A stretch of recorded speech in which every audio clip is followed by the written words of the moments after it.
kabar? Semoga kalian selalu baik-baik aja ya. Perkenalkan, saya Salvira Rahmi Anjani. Tentu kita semua tahu bahwa saat ini dunia sedang dilanda oleh pandemi. Virus corona yang pertama kali terjadi pada akhir tahun 2019 di Wuhan, China, yang hingga akhirnya menyebabkan pandemi di seluruh dunia hingga hari ini telah mengakibatkan banyaknya korban yang tewas. Virus tersebut dapat menular melalui kontak fisik langsung, melalui benda yang terkontaminasi, dan juga melalui percikan air liur yang berasal dari berbicara, batuk, ataupun bersin. Walaupun virus tersebut dapat mematikan, tetapi tidak sedikit orang yang pernah terjangkit dari bahayanya virus ini bisa sembuh dan sehat kembali. Itu semua tergantung kepada keadaan kondisi kesehatan fisik setiap orang dan juga kondisi kekebalan imunitas setiap orang. Gejala yang dapat dirasakan oleh orang yang tertular virus corona ini diantaranya adalah demam, sakit kepala, sakit tenggorokan, hilangnya indera penciuman, sesak nafas, dan lain sebagainya. Setiap orang mengalami gejala yang berbeda.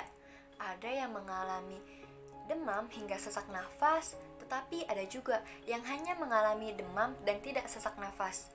Bahkan ada orang yang mengalami diare. Kita semua tahu bahwa hingga hari ini pandemi masih belum berakhir.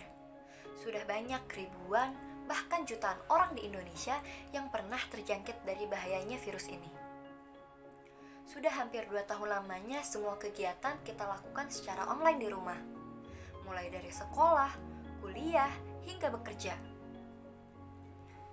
Tetapi kini keadaan kian membaik. Sudah ada beberapa sekolah, kampus, dan perusahaan yang melakukan kegiatannya secara tatap muka kembali.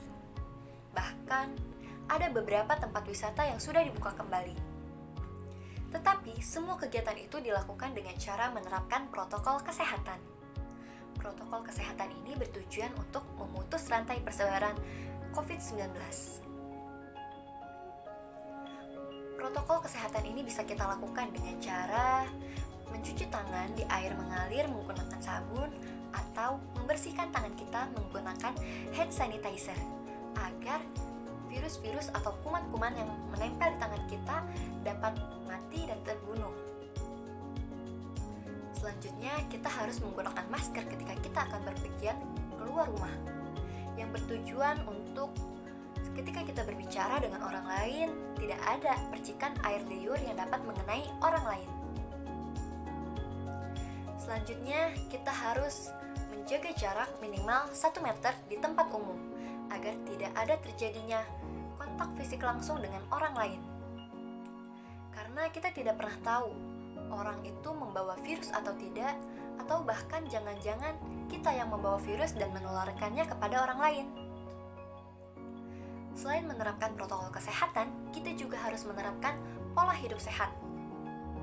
Pola hidup sehat ini bisa kita lakukan dengan cara diantaranya mengkonsumsi makanan yang bergizi, mengkonsumsi vitamin, rajin olahraga, berjemur di pagi hari, dan menjaga kebersihan.